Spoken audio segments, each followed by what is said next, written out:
Good afternoon, colleagues. It is March 25th, another day at voting for economic matters. We have two bills today. We have, I would say, two very short bills, but I'd most likely be telling you a lie. We do have one very short bill and another bill that could be a little lengthy. So hopefully everybody's gotten the reprint of Senate Bill 528. And we also have, before we go there, we have House Bill 1050. So Bob, if you'd like to get started, and I would like to remind everyone paying attention, please, now is not the time to text my members. I need them to be focused on what it is they're doing and what they're listening to and what they're able to read. So please, now is not time to text the members. Now is the time to vote. Bob, I'm going to go ahead with 1050, please.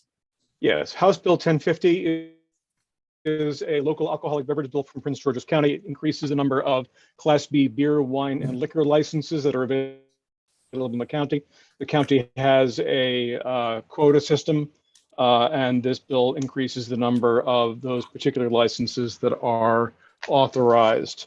There are no amendments, and we do have a letter of support from the delegation. Move favorable. Second.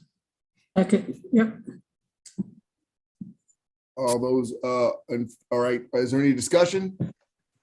Seeing No. none. I'm sorry, were there amendments? No, sir. Okay, outstanding. So it's just moving favorable. I've got a question. Is this the one, are we voting on the Senate version, or is this a bill that we passed in the House already? It's a crossfire. This is a House No, version. this is a bill where there was a cross up in the paperwork. There's only a House bill. This is Obie's bill. All right, and this is the one that's taking the cap off of the number of It's not taking the cap off. It's increasing the number of licenses. increasing it. Can you repeat what it's increasing it into Correct. for me one more time? Let me just double check. It's this is the Class B. This is for the Licenses. restaurants? Currently, the cap. Yes. Okay, I'm fine. Cap is currently 185.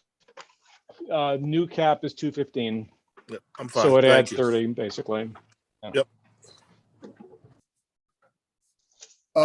Delegate Harrison.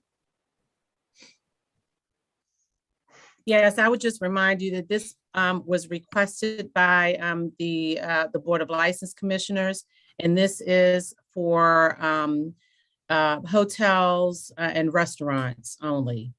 Thank you very much. Delegate Aaron's. Actually, we just had that question, my question answered. Thank you very much. Thank you very much. Any other discussion? Seeing none.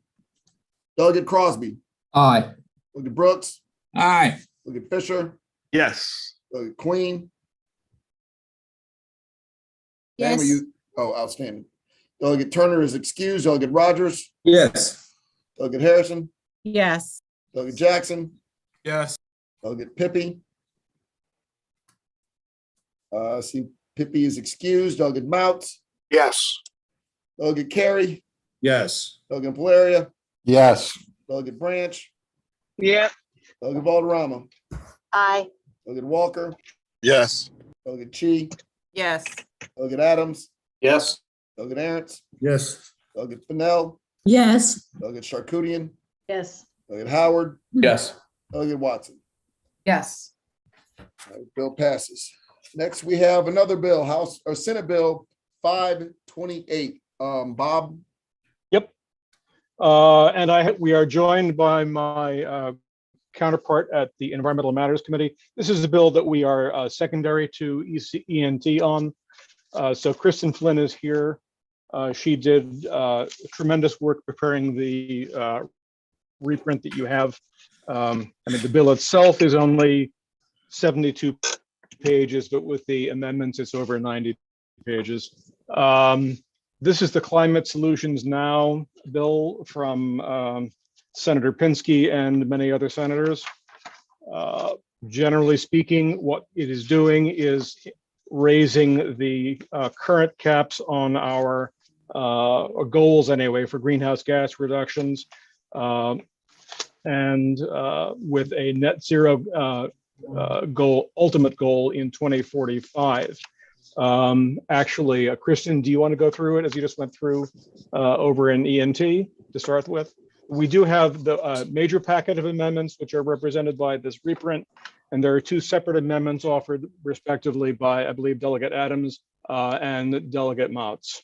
that we will take up at the end. Sure, Mr. Chair, if that's okay, I can just give a brief overview and then we can get into any more details to however extent you'd like. So this is a broad bill. It's to reduce statewide greenhouse gas emissions and addressing the climate impacts. It increases the statewide greenhouse gas emissions reduction requirement, as Bob mentioned, net zero by 2045. There's establishing and altering existing energy conservation requirements for buildings and extends specified energy efficiency and conservation program requirements, establishes requirements for the purchase of zero emission vehicles in the state fleet. And the amendments, the first amendment is technical. The second amendment alters and clarifies terminology, provides definitions for underserved community and overburdened community, requires MDE to coordinate with relevant stakeholders to access certain federal funding, and removes provisions relating to school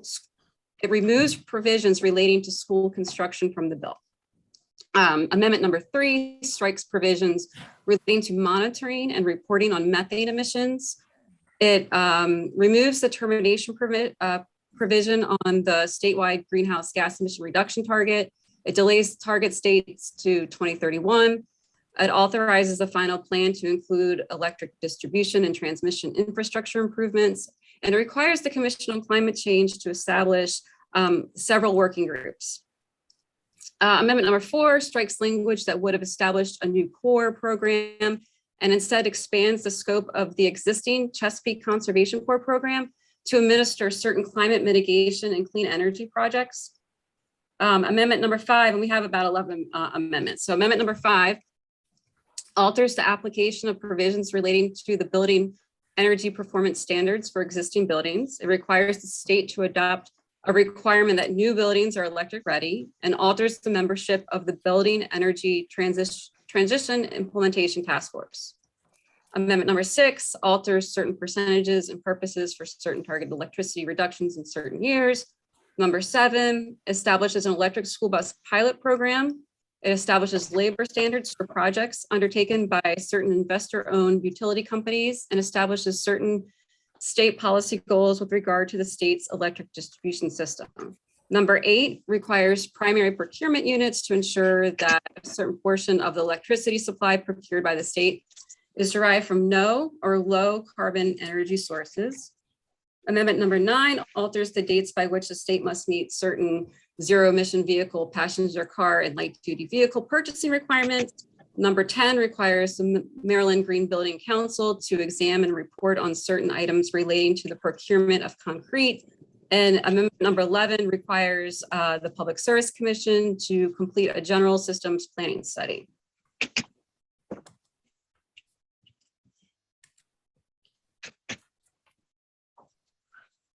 Okay, the vote was, yeah, those are the amendments from that were adopted in the Environment and Transportation Committee a few minutes ago, and the bill as a whole was voted favorable with those amendments. We have additional amendments from Delegate Motz and Delegate Adams. Delegate Motz's amendment was actually included in the amendments. Go ahead. I want to know before we take those amendments, we want to move forward with these amendments and then take up the other amendments. Let's do that. Move favorable on the amendments. Second. All in favor of the amendment, say aye. Aye. All opposed, say nay. No. The ayes have it. Okay, move on. Go ahead, Bob. Okay, the amendment from Delegate Motz was actually taken up and included in the reprint, and it shows on page 68 of the reprint the addition to the Building Energy Transition Implementation Task Force of 2 members selected by the PSC, one being a representative of a municipal electric utility and a representative of an investor-owned electric utility. If you want to vote that separately, that wasn't intended to short circuit anything or disrespect Delegate Motz. It was simply that it was an appropriate thing to add. So you could certainly vote on that. And it would be, it's already Johnny, included within the amendment. Johnny, did you want to withdraw your amendment? I mean, it sounds like you got what you wanted, bud, but I know how important it is to get your name on something. Now, I'll withdraw as long as we've got a municipal and a investor-owned representative on the task force. We heard Yes, you. sir. We heard you. Okay.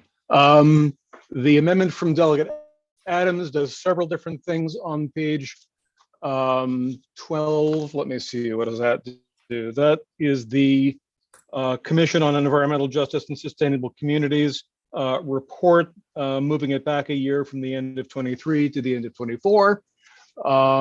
It takes out the prohibition on using highway widening to count for greenhouse gas emissions. That's the emission reductions. That's the amendment on page 25, and 26 is renumbering accordingly. On page 29, let me see, what's that doing? On page 29, this is the Just Transition Employment and Retraining Work Group. The amendment would add the Secretary of Transportation or the Secretary's designee. And then you have some renumbering that follows on that. And then finally, on page 55, the amendment would say that the provision in the bill with the amendment would say, with the amendment that was just adopted would say, on or before January 1st, 2030, each primary procurement unit shall ensure that at least 75% of the electricity supply procured for the unit by the unit for use in state facilities is derived from no or low carbon energy sources. We added the no carbon to that, struck the word renewable, but the amendment from Delegate Adams would require that that procurement target be done contingent on available resources. I would suggest that by including the no, certainly Delegate Adams can respond to this better. I would simply note that by adding the phrase no carbon to it, that may take care of some of the supply issues. Go ahead, Chris. Mr. Chairman, can you tell me whether the Environment and Transportation Committee added MDOT to the? They did not. They did not. Okay. No. So in the drafting of my amendment, I think I've got 5 different subject matters onto one amendment. Yeah. So could we start, Mr. Chairman? Maybe it'd be a voice amendment, but adding MDOT to the Just Transition Employment and Retraining Working Group. What's the Can we move- rationale before we? What's the rationale to put MDOT on there? I mean, they're going to be affected by it, and they're going to be having people working in the environment. This is a request of MDOT, so it's a polite ask that they be part of it. Can we move on the original amendments, Mr. Chairman, and then come back to that? Well, I guess because that's part of the original amendment. Is this correct, Chris? Well, you've got one amendment that I worked on with MDOT, and it's actually 5 different subjects that Bob has discussed. So we could move it as one entire amendment if you wish. Well, If I can, Mr. Chairman, if I can help the mechanics of the process. please. Over in ENT, there was one additional amendment that they supported from Delegate Vaughn Stewart. But because of the mechanics of going back and forth between 2 committees, they suggested that they would simply support that as a floor amendment. If there are additional changes, that might be the more expeditious way of handling these things. But you could certainly take a sense of the committee on each of these items as we go forward. I understand, and I take it with, just be mindful of what we're discussing here, Chris. But it sounds like you have multiple parts to your amendment, correct? That's right. The first part, and so it sounds like these might have to be voice amendments to get a feel. And if we decide that we're going to move them forward, I would ask that you would put them forward. We would consider them friendly amendments on the floor. Okay. Well, if you'd like to do that, I guess discuss it here, or you want to discuss we it can later? discuss it, and because some of it may be more amenable than others. So the first part is the MDOT amendment. Okay, what's the second one, Bob? Second part of this amendment, Bob? Well, actually, that was the third item. The first one actually was on page 12 of the reprint. Would take the report required by the MDE in consultation with the Commission on Environmental Justice and Sustainable Communities to adopt a methodology for identifying disproportionately affected communities. And the bill has it as a December 31, 2023 report. The amendment would move it back to 2024. And Mr. Chairman, the reason for that is they're saying that they don't have enough time to meet the bill's requirements, that there's currently not a definition for communities disproportionately affected by climate change. So they would need to be defined prior to the study can be completed. So that's the rationale behind moving the study. Bob, have we been able to define that? We use the phrase several ways through here. In fact, we changed the term climate change to be climate impacts. But there is no specific, I mean, there are tools that they're using right now, but I think in terms of the actual bill, they would indeed need some time to do that. But All right, Chris, I would ask that you break these up into separate amendments if you could. Yes, sir. And so that number one is pushing the report date back. And approximately how long are we pushing it back? 1 year. Okay. What's the second one? The second one is striking the prohibition on using highway widening as a strategy, as an acceptable strategy for counting greenhouse gas reduction. Chris, what's the logic on that one? I believe that it has been in the past considered. Yep. Yeah. So I mean, I think we've had this discussion before, but there are capacity projects that relieve bottlenecks for passenger vehicles and freight, mitigation of congestion, improve reliability. The language in the bill is ambiguous, does not clarify what additional road construction may cover, and it could limit the state's ability to provide access and alternative energy sources to more rural areas. So that's, I can go further in detail, but the intent is to make it more clarifying for MDOT. And I guess, are these all MDOT requested amendments? I worked with MDOT on all 5, and to be blunt, I should have had 5 separate amendments. I came to the committee ill prepared to do this the way that would be more. Well, I'm trying to avoid second reader issues when I can. I try to give everybody an opportunity to obviously get their voice across. But so on this one, I'm not sure, because I do know part of the reason we weren't considering highway widening, because right now any kind of traffic is creating more greenhouse gases. And while I do understand the reduction of the bottleneck things, and I guess the other issue is measurability, like how do you measure that as far as an impact on greenhouse gases? Besides the general, yes, believing that there has some impact. I see we have some hands up. So Delegate Arentz, are you have a question about one of the part 1 or part 2 of this amendment?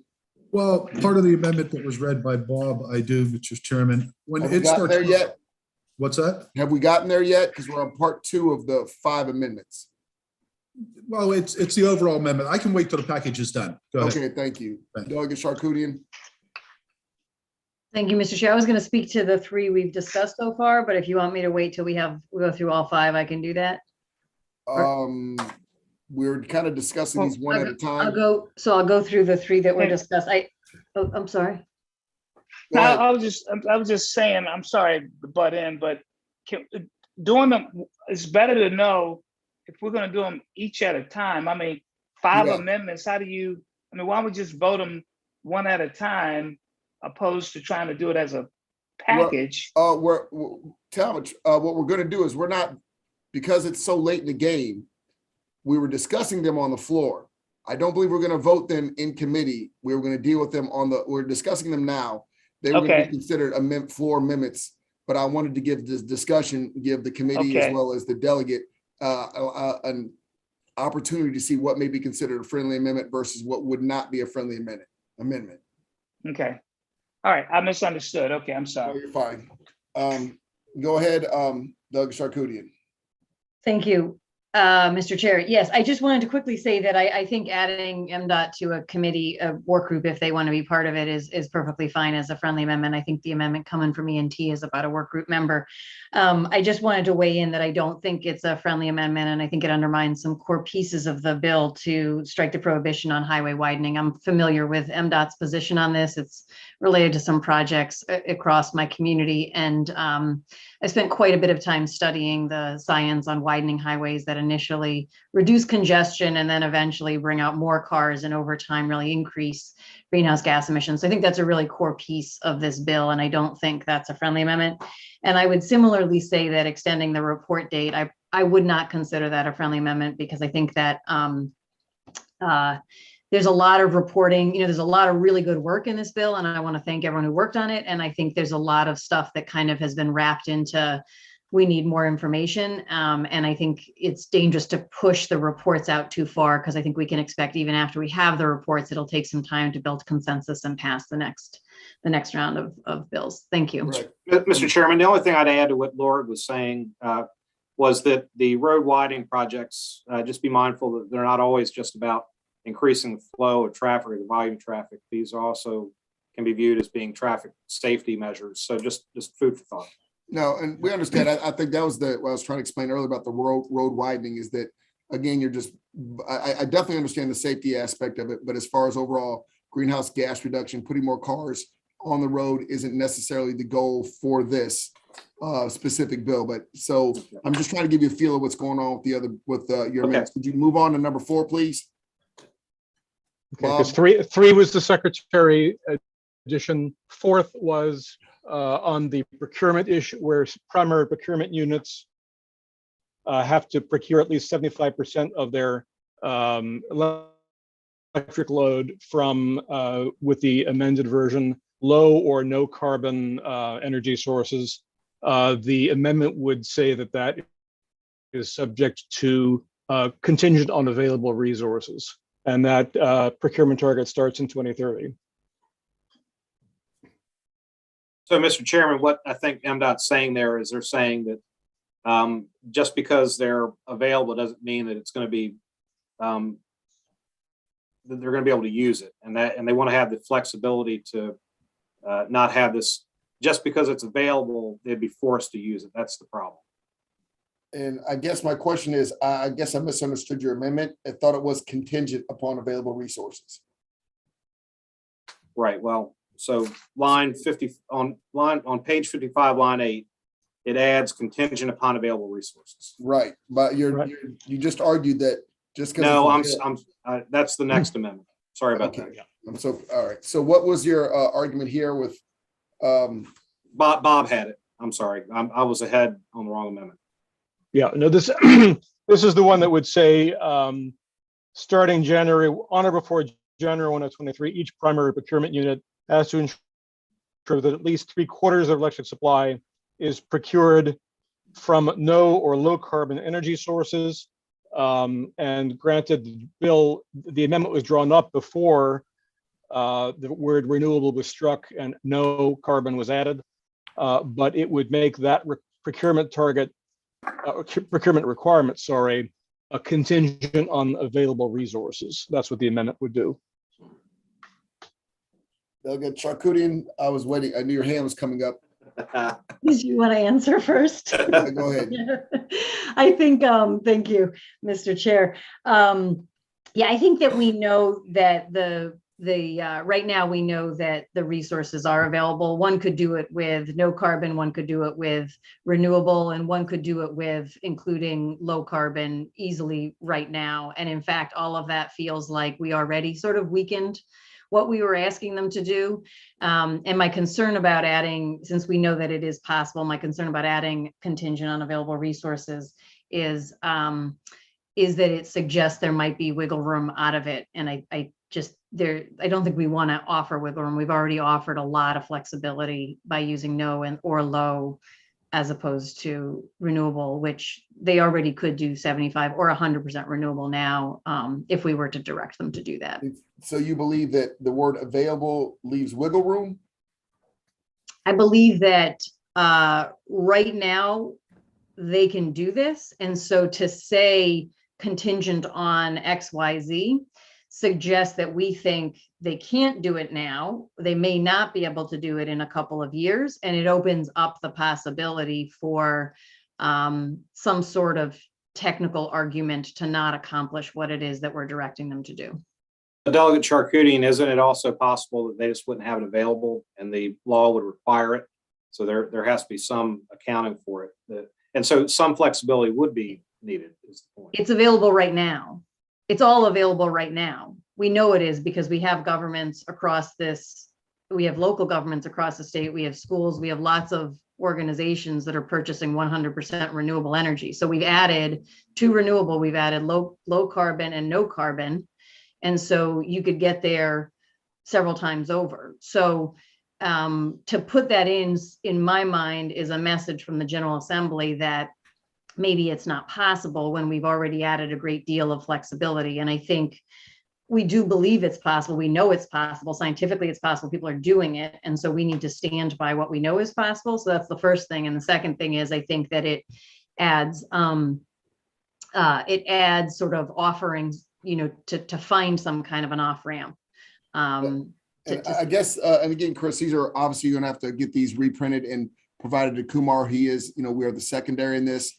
I guess the point of an off ramp versus an excuse, I guess, is that would I guess I don't see it as building in an excuse because the word available is fairly clear.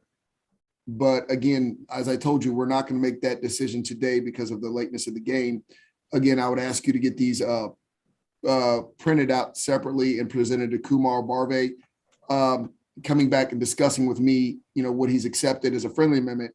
And we'll discuss second reader it's actually third reader, all that crap, because it's a Senate bill at another time.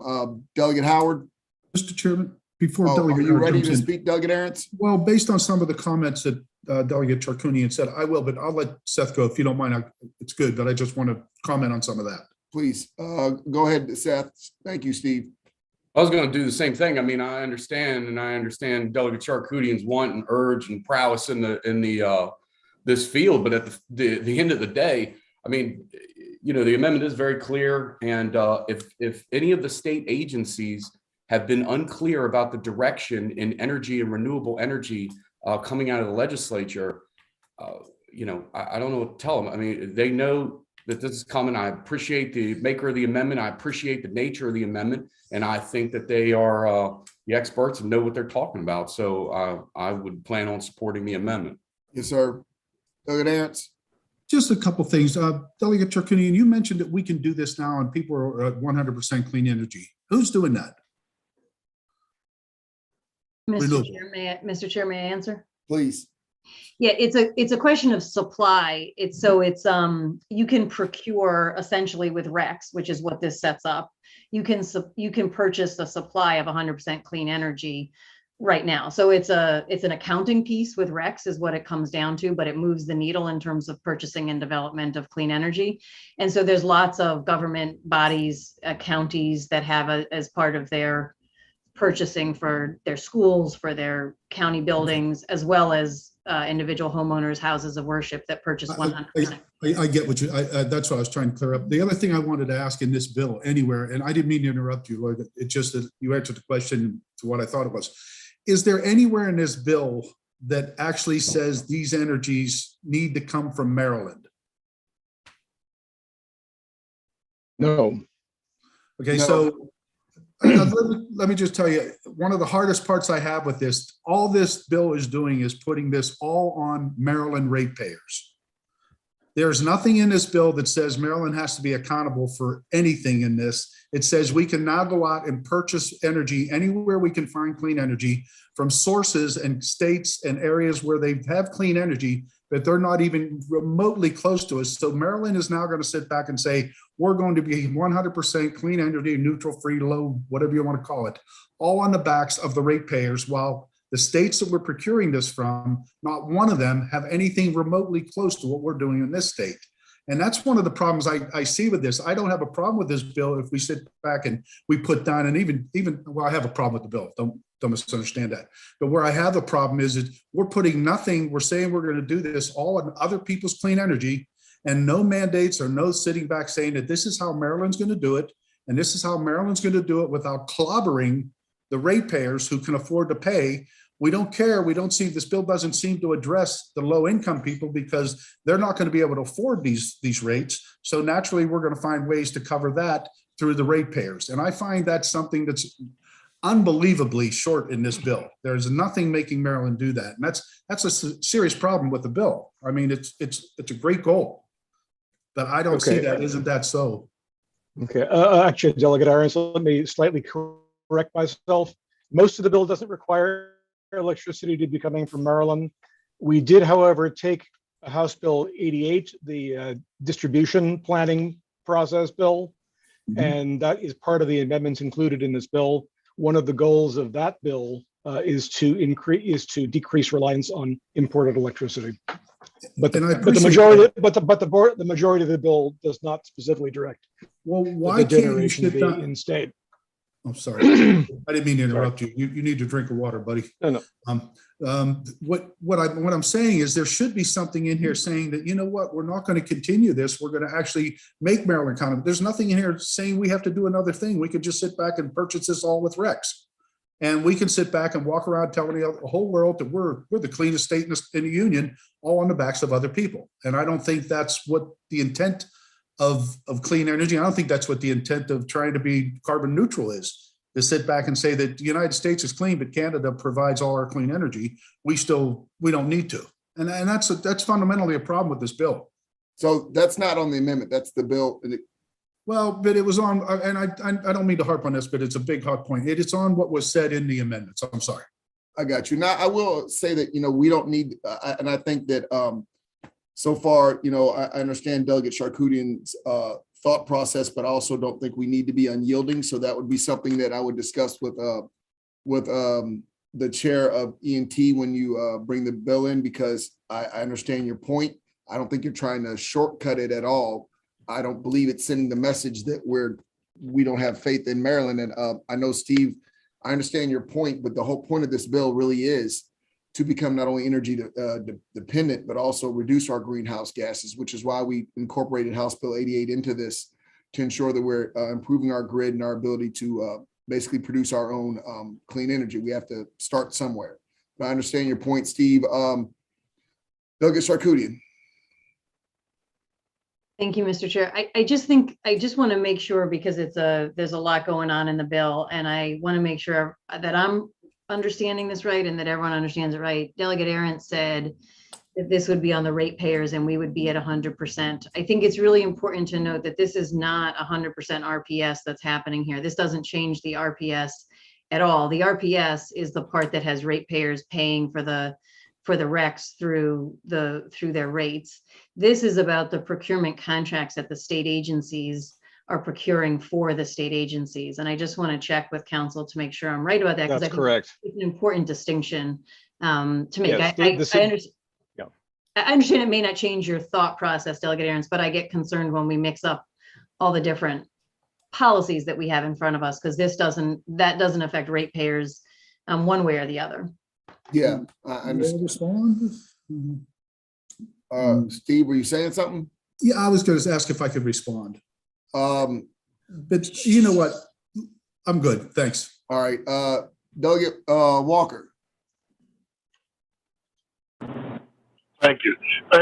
Well, going off of what Art said, is there any language in there that's encouraging us to make it more Maryland specific, so that we're using Maryland type of companies or whatever procurements for this? The whole bill is designed around increasing our not only decreasing our reliance on fossil fuels, but increasing our ability to produce it in Maryland. It's motivating us to use cleaner energy, as well as more efficient the ways that we're utilizing our energy. No, gotcha, and I'm glad you explained that to me. However, encourage and trying to make our carbon footprint look a certain way is one thing, and we're trying to But what do we have in there to ensure that in Maryland we'll start to become a player in this? Won't be so reliant upon, you know, outside states that aren't following the same path. Is there any language in there that does that? Delegate Charkoudian, I see you shaking your head because I think all the language actually is I geared. mean, I'm toward saying it. yes, a lot of it is what you added to what was 88 that's now in there. I think that you and I agreed on that and you did a great job putting that in, and it's fine that it's here to pass. And I think there's other pieces in terms of climate core and distributed energy and all the stuff that's going to get more distributed energy and use the distribution system in a stronger way. So we're even using like what's in people's houses and demand response. So we're using less. All of that, I think, is gonna increase Maryland sort of homegrown clean energy. And remember that this bill it's not solely about generation of energy. It's how we utilize energy, making our buildings more efficient. So we utilize less energy, less electricity, you know, not just so much where we get our energy from. Because again, in order to do that, we have to invest in that. And that would be a whole nother pushback if we start talking about, you know, the amount of money we want to invest as far as building building up our solar platform. We've seen the pushback from that. This isn't requiring that we push more through Maryland. It's requiring us to be more efficient with the energy that we're currently using and will be using. Well, will help me. Maybe I'm being thrown off, but anytime I hear the word procurement, that normally means, you know, capturing, going out and purchasing something. Correct, because we still do that. So we do procure it. Okay. So, go ahead, Jay. Or no, I think, was he going to answer something on what I just said? Or no, I was saying yes, we do procure energy. And go ahead. Are we procuring Maryland energy, which I believe we don't even really produce, but as much as we can, yes. And then when we can't, we have to go out of state because we're on a larger grid. But again, the goal is still to utilize clean energy. All right. Delegate Watson. Yes. Thank you, Mr. Chair. You know, this has been moving very fast. I know a lot of people are working on it, and I just want to find time to ask a couple questions. Is now that time, or are we still talking about an amendment?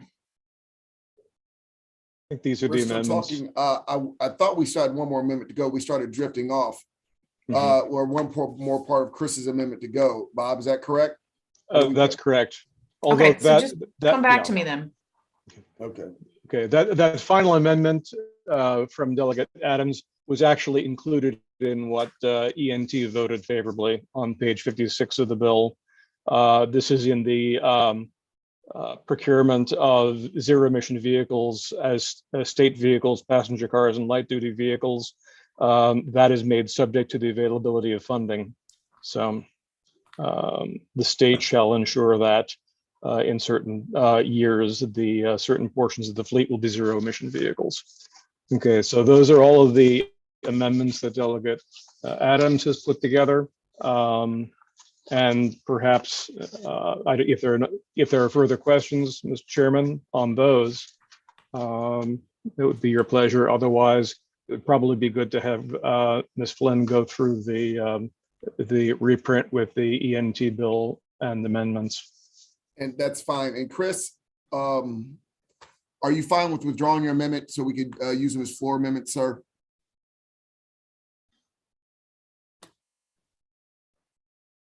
He's off camera and muted right now. We'll get back to him on that. All right, go ahead, Ms. Flynn. Mr. Chair, just to understand would you like me to share a screen of the reprint, or am I going to go page by page, kind of like how would you like me to go over the bill? We just basically went page by page. We tried to. I think that's what we're going to have to do. Okay. So people get a better understanding. Okay, everyone has been sent the reprint, but it might be easier to go on the screen. Hold on, before you do that, ma'am. Chris, did you hear what I asked you to do last time? We've already called the amendments in as 5 separate amendments. I'll speak with Chairman Barve about those 5, and then I'll report to you what seems to be palatable and which ones are. And is it okay if you withdraw the amendments from this committee at this time? Mr. Chairman, you can withdraw that one amendment that had 5 different subjects. Yes. Thank you very much. My Yeah, apologies okay. for pulling that the way I did. No worries. I appreciate it. Okay, Delegate Adams, the last amendment was already included in what ENT has passed. So you know it's already included. Okay, so amendment number 6, in other words, of that. The one on page 56 is already included. Okay, very well. Thank you. Okay, Ms. Flynn, if you'd like to go ahead. Okay, so I'll be working off the reprint copy of the bill, starting on page 5. The first item relates to the Maryland Healthy Soils Program, and funding is being provided for 2024 through 2028. For each of those years, the funding level is $500,000 for the program. The bill establishes a net zero statewide greenhouse gas emissions by 2045. You'll see that the reduction target for the 60% reduction is being stricken here. It's because it's being moved into another part of the bill that's not subject to a termination date. So we'll talk about that in a few pages. Okay. On page 6, that's establishing the Climate Catalytic Capital Fund, which is basically like a green bank to finance climate-related projects.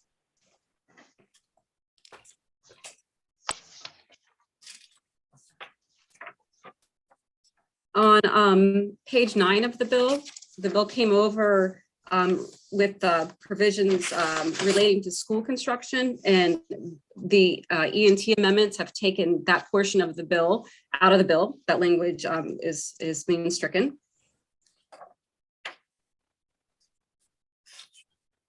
We get into the provisions relating to the environmental justice considerations. We're updating terminology throughout. What page you on? I'm sorry, I'm on page 11. Actually, bottom of page 10, Kristen. Correct. Oh, I'm sorry. Thank you, Bob. So there was language added that would require the Department of the Environment, in coordination with the Public Service Commission and the Maryland Energy Administration, to coordinate with utility providers to apply for and access certain federal funds, and that's to meet the policy goals of the state for the electric distribution grid system. Yeah, this dovetails with House Bill 88 and the language added to the bill on that. Correct. Go ahead. On page 11 and 12, new definitions are added. There's a definition being added for an overburdened community and underserved community. The bill updates the staffing responsibilities of the department with respect to the Commission on Climate Change. On page 12, the Department of the Environment, in consultation with the Commission on Environmental Justice and Sustainable Communities, must adopt a methodology for identifying communities disproportionately affected by climate impacts. Throughout the bill, there's terminology updates, and here's one of them where it says climate change is being changed to impacts. Yeah, and that's the date that the Delegate Adams wished to move back a year. Correct. Jumping to bill page 14 of the reprint, the bill came over establishing a new core program related to implementing climate or clean energy projects and climate mitigation projects. Those provisions are being stricken from the bill and instead are going to be rolled into the existing Chesapeake Conservation Corps program. And so we'll get to those provisions in a few pages.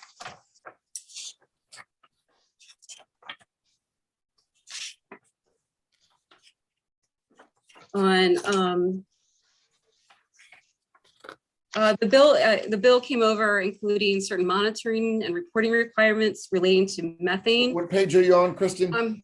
I'm sorry, I'm on page 23.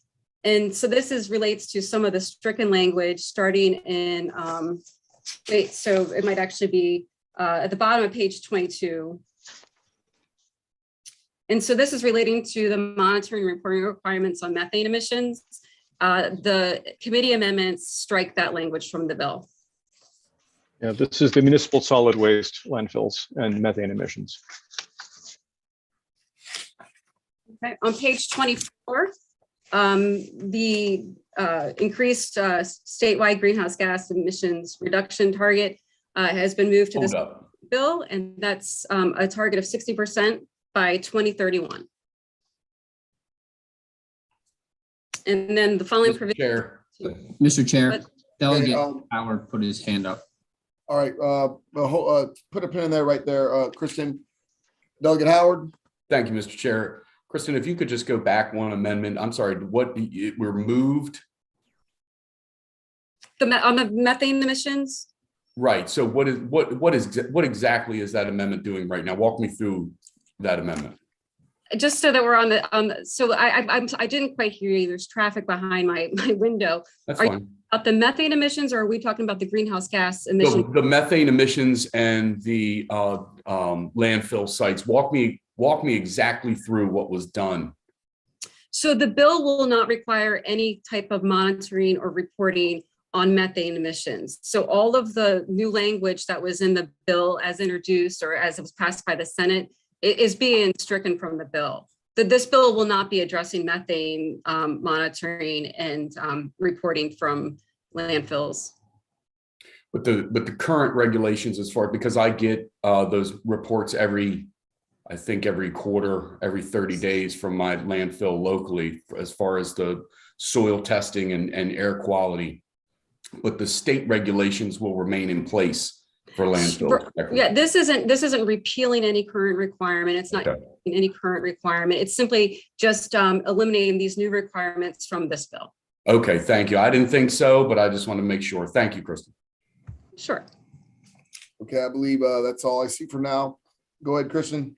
So the next pages relate to the greenhouse gas emissions reduction targets and planning. And again, the new target for reductions is 60% by 2031. And this is on page 24, correct? So we start on page 24, flipping over to page 25.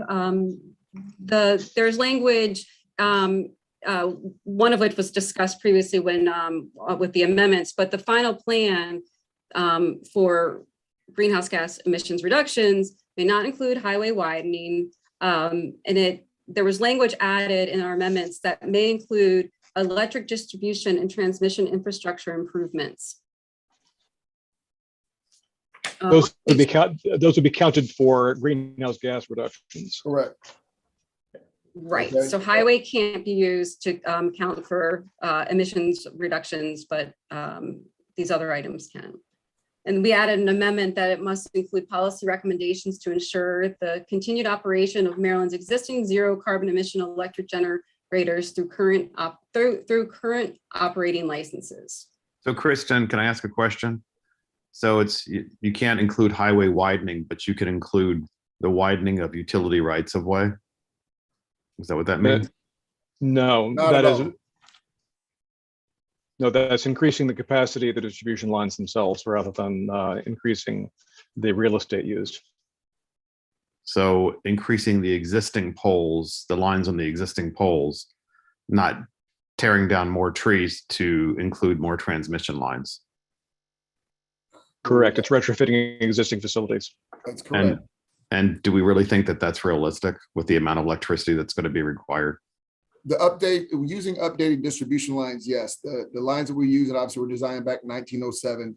We've come a long way since then. There are definitely different parts of the state or country that are using updated lines that are the same size as the ones we're currently using, roughly the same weight.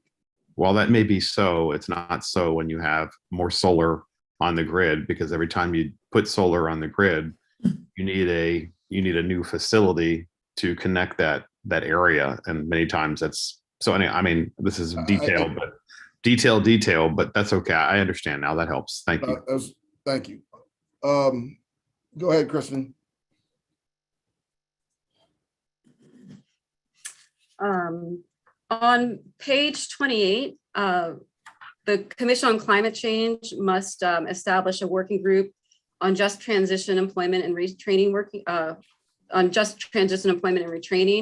The amendments also add a requirement that the Commission also establish an energy industry revitalization working group, an energy resilience and efficiency working group, and a solar panel recovery, reuse, and recycling working group. Yep. Okay. So those working groups all follow in the next few pages. So I'm going to jump to the next policy item. So Page 36. No, sorry. So there's language adding relating to zero emission vehicle school buses. What page are you on? So this is a page 34, 35. Thank you. Go ahead, Seth. Thank you, Mr. Chair. Sorry, Kristen. Again, the last amendment that you walked through, you said there was a solar recycling work group. Correct? Correct. Oh, okay. So I'm correct. That's correct, right? Correct. All right, Yes. great. When is their report due? When are their findings due, and who are they due to? So they're reporting to they report to the Commission on Climate Change, but let me just look at those requirements. December 31st to 23. Sorry, go ahead, Bob. So December 21st to 23, and they report to the Commission and also to the General Assembly. So And we'll that's get for reports. all the working groups have. the All same of those. reporting. Okay. Thank you very much. Go ahead, Kristen. So we have zero emission vehicle school bus requirements on page 34, 35.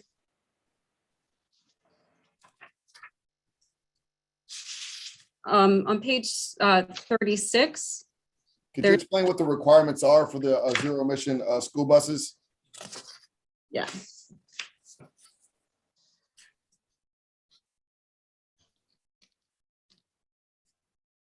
Okay, yeah, sure. So beginning in fiscal 2025, a county board of education may not enter a new contract for the purchase of any school bus that is not a zero emission vehicle, or the use of any school bus that is not a zero emission vehicle, unless the school bus has an in-service date of July 1st, 2024 or before. These provisions do not apply if the department determines that no available zero emission vehicle meets the performance requirement for the county's board use, or the county board is unable to obtain federal, state, or private funding sufficient to cover the incremental costs associated with contracting for the purchase or use of school buses that are zero emission vehicles. Chair. Yes. Thank you. Kristen, just real quick, how does the school bus thing work again? And the reason I'm asking is because Anne Arundel County just passed a good bill, to take the operating and extend the operation of school bus life from 12 to 15 years, going to save the county millions of dollars. So how does this positively or negatively affect that? So this will be impacting new contracts. Okay. And it wouldn't apply if. But by new contracts, a lot of these contracts are negotiated every year on behalf of these school bus contractors. So if you just, again, she made it very clear that this goal of July 1st, 2024, the section doesn't apply if there are no available buses or they're not getting any federal or state funds in order to buy these. So we're not doing an unfunded mandate here. Okay, I just want to make sure, because again, we just passed, I believe unanimously, a very good bill. So I just wanted to make sure that that's not going to hamper anything that we're trying to put in place locally, try to save our county governments what's going to turn out to be millions. So, okay, thank you. Thank you. Yeah, they have to cover the incremental cost. So they have to, not just the purchase, but the incremental cost as well. So thank you. Delegate Mounts. I think I know the answer to this question, but Kristen, so with the school buses, is there any accommodation for maintenance of effort?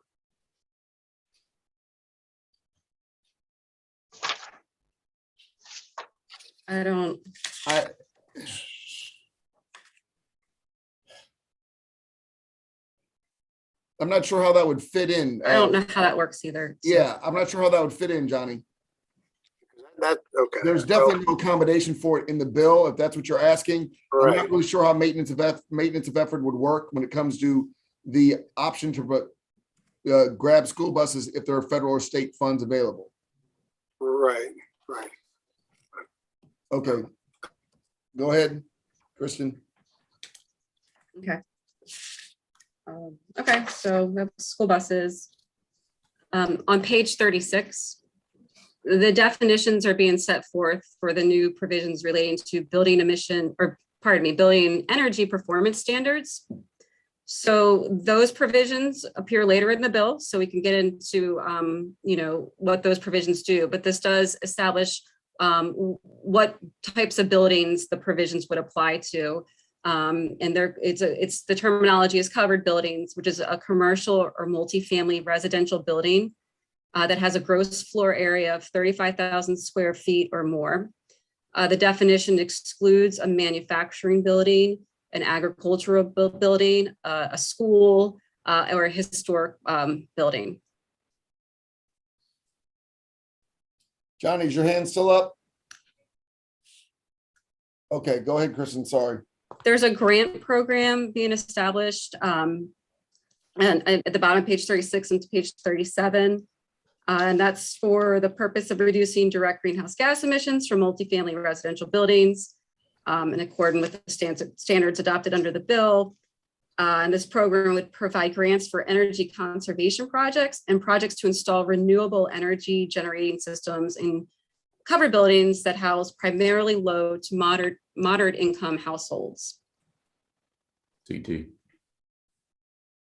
Go ahead, Seth, go ahead. Thank you, Mr. Chair. Kristen, just real quick, so I appreciate the ag buildings being carved out. What about like our, crab picking facilities and those type of things? I mean, are those carved out too, or? There's not, and we'll talk about this, there's not a carve out for that, no, but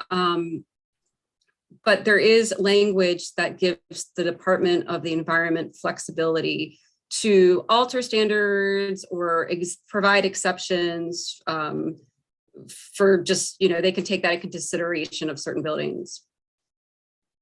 Okay, that's okay. There's- And I'm not saying you, I mean, just the language in the bill, that's a little bit ambiguous, and that, our seafood industry is, $1 billion. So, okay, all right, I appreciate that. Go ahead.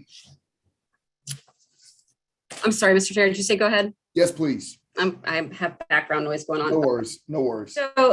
So then on page 37, brings in provisions under current law relating to the Chesapeake Conservation Corps. And that is folding in what originally was in the Senate bill establishing a climate justice corps. It's going to roll in those types of projects into the existing Corps program in Maryland. So these are for clean energy projects and climate mitigation projects.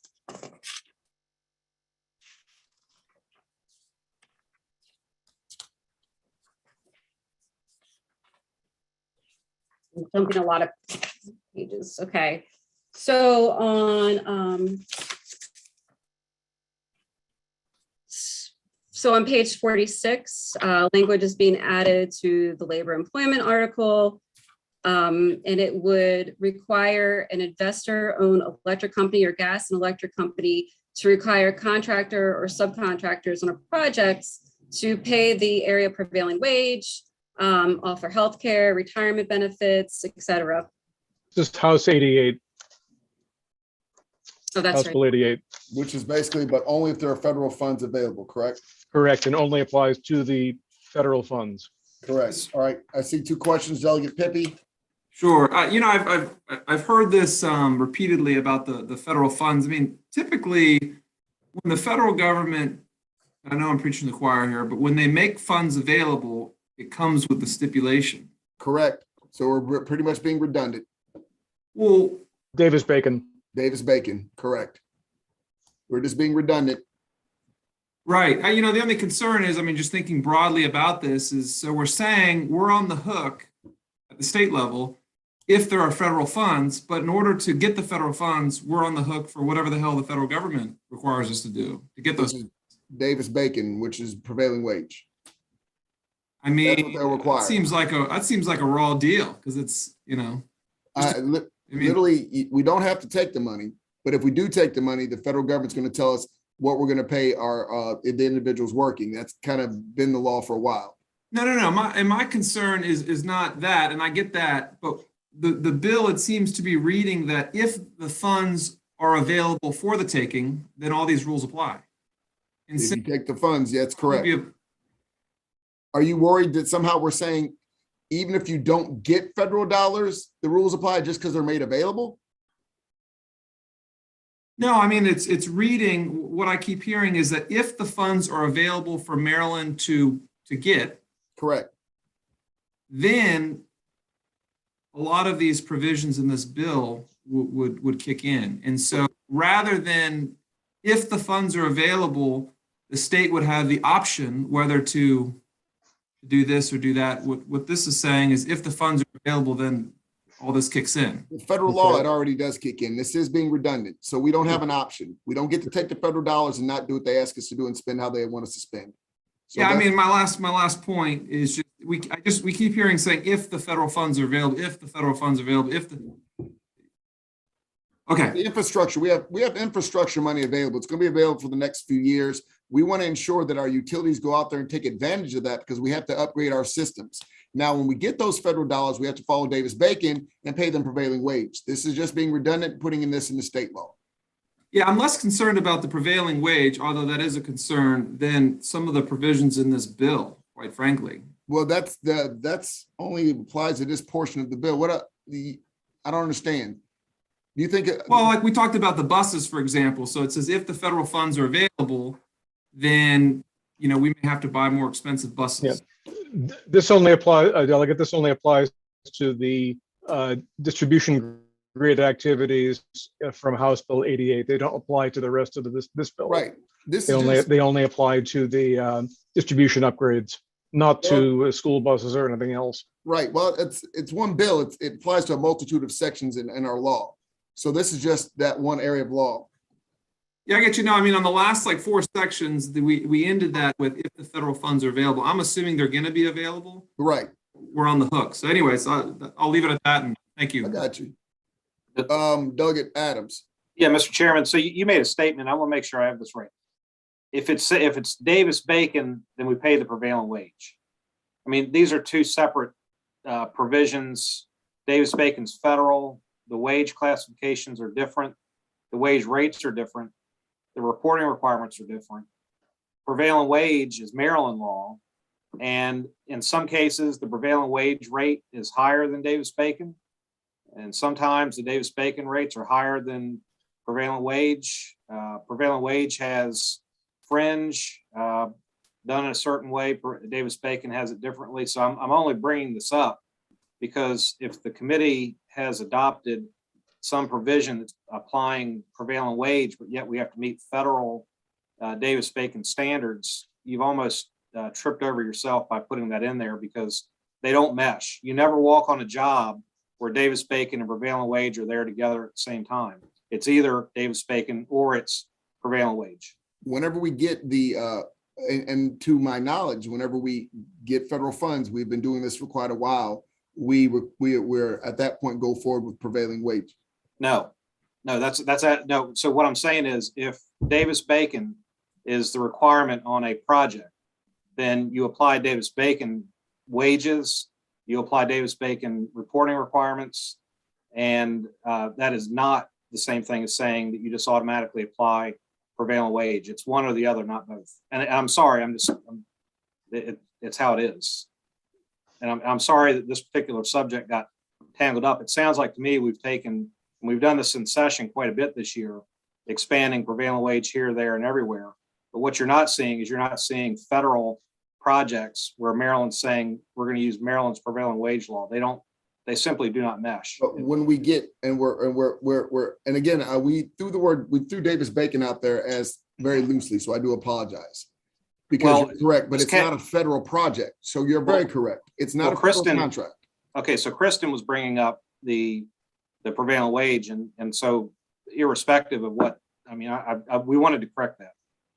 Where in Kristen is it a requirement that we put prevailing wage? Why is that in the bill? Why did the committee adopt that? That was in our House Bill Defer 88. to your committee because it's a bill that came out of there. So I would defer to Bob. Oh, so we took a bill that was separate and we plugged it into this bill. That's very correct. Okay. All right. I'll end by saying probably not a good idea if you're talking about federal dollars. I'll leave it there. Okay, thank you. Pippi, is your hand still up? Or are you just hanging out? Okay, keep going, Kristen. Thank you. Okay, so I'm on pages 48 and 49. This relates to building standards on 48. That's a requirement that new buildings meet certain electric ready requirements.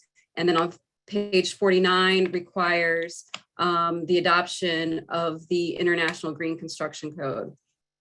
And both of those dates are by January 1st, 2023. Okay.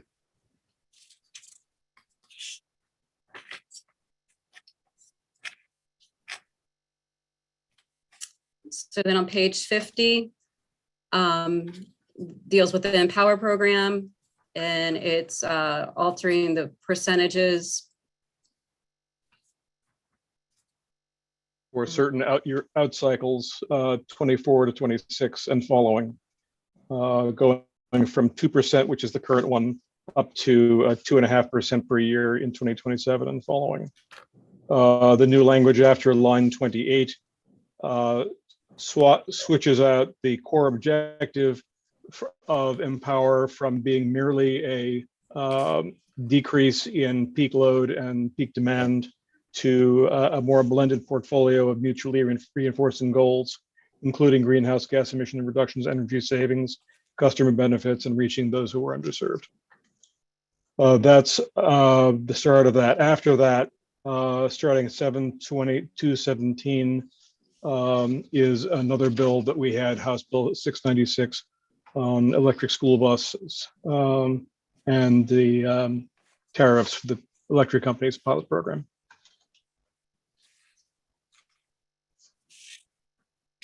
Animals. Thanks, Chairman. I just, with this Empower, the changes on Empower program, I asked Chairman Pinsky about this during the hearing. And my question was the Public Service Commission's role in facilitating these adjustments. And that's not in this language, correct? This changes the percentages, and then the new language, the Roman numeral 5, gives them some other things to do with Empower, but it doesn't change the commission's role in facilitating Empower.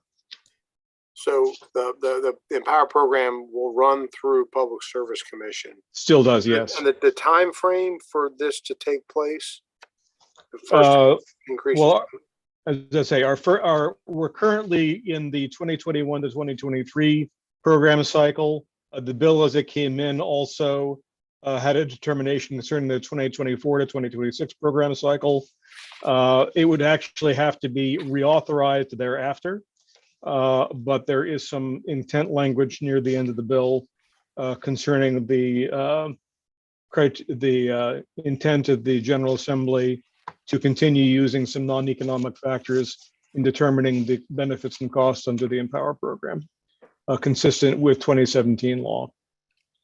Is there any language dictating what would be covered as part of this expansion? Are there any limitations?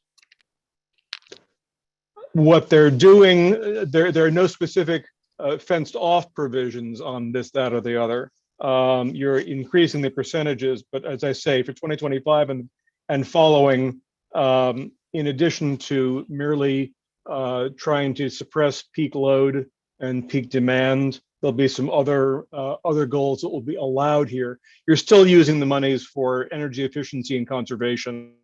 That's still primarily what Maryland is for, but this is authorizing a somewhat broader interpretation as to what could be used.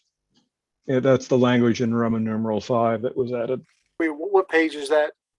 That's on page 50 of the reprint. or 50 of the bill with the unnumbered lines following 28. Thank you.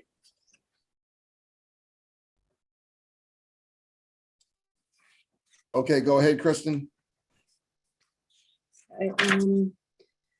So I think that gets us to like pages 50, 51, 52. There was provisions relating to high performance buildings that are being taken out of the bill. On page 55, I think the committee has discussed this provision when Delegate Adams' amendment was raised. That's related to the procurement of electricity. Bottom page 55, going to 56 and probably 57. This is the zero emission vehicle requirements for passenger cars and light duty vehicles.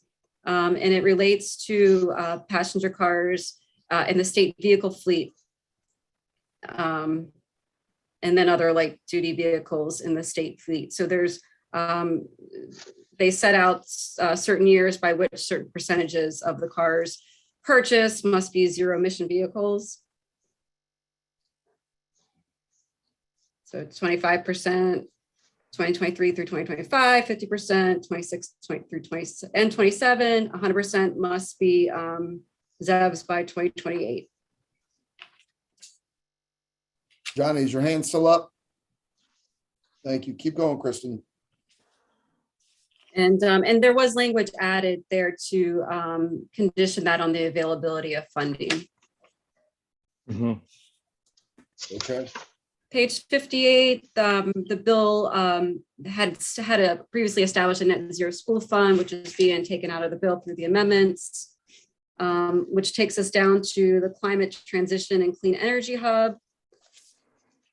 And there was language added to also ensure that the hub provide technical assistance for increasing building performance and energy efficiency for other existing and new residential properties. You want to jump back on the vote? This is a unit in, yeah, this is a unit in MEA. No, I just need you to hear you. I just need to be able to get your vote. So Pippi has his hand up. Mr. Chair, just real quick, back on page 50, I think I'm on the right page, 56, the fleet for the state. Is that section still in the bill or has that been cut out? Fleet's still in. page 56, that's still in. Okay, so fiscal year 2023 says at least 25% of the passenger cars purchased for the state are zero emissions vehicles. Is that perspective? And that language has been amended a little bit to be 2023 through 2025, 25%. So is that purchase going forward or is that purchase as in past tense? What was that again? Going forward. Yeah, going forward. And that's subject to the availability of funding. Federal funding? Any funding. Federal, any funding. Okay. Go ahead, Kristen. Okay, so I mentioned that zero school grant fund is. What page you on, ma'am? So page 58, there's a text being stricken from the bill and that relates to the net zero school grant fund. So that's out of the bill. And then we spoke about the climate transition and clean energy hub. So then the next provision is relating to a property tax exemption for certain community solar energy generating systems. And that language is also a subject of a bill that came out of Ways and Means. Okay, to continue? Please. Okay, so on page 62, we're back to the building energy performance standard. Before we go, Kristen, I apologize. Pippi, is your hand up? Okay, thank you. Go ahead. So on page 62, we're back discussing the building energy performance standards for covered buildings that must be developed by MDE. And there's a 20% reduction in net direct greenhouse gas emissions target by 2030 and a net zero target by 2040. The net zero target is subject to a sunset in 2030. So So the regulations, the amendments add regulations that the department must adopt regulations by June 1st, 2023. And among other things, the regulations can account for the unique needs of particular buildings or occupancy types. And then it includes a list of types of buildings that the department can, consider. At the bottom of page 64, going into page 65, et cetera, these provisions, it's basically redrafting the 20% target because that is not subject to the termination provision. So this is basically just double drafting, and it doesn't have the net zero portion of the requirements included because that is subject to a sunset provision.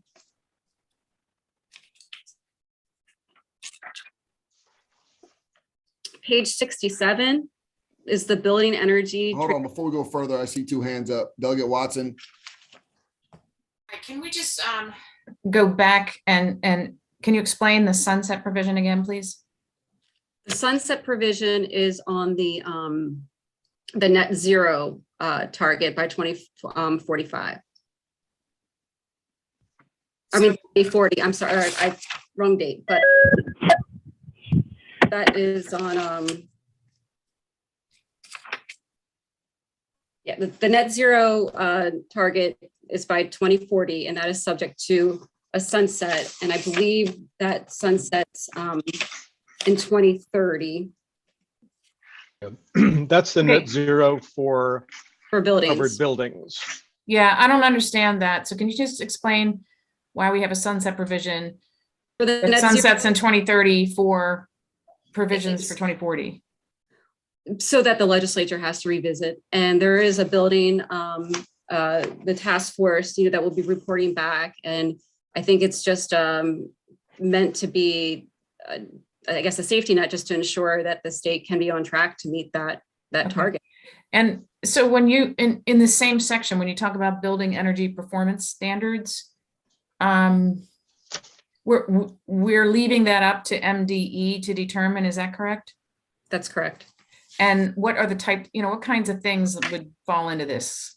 For example, maybe Charkoudian can elaborate. I don't know.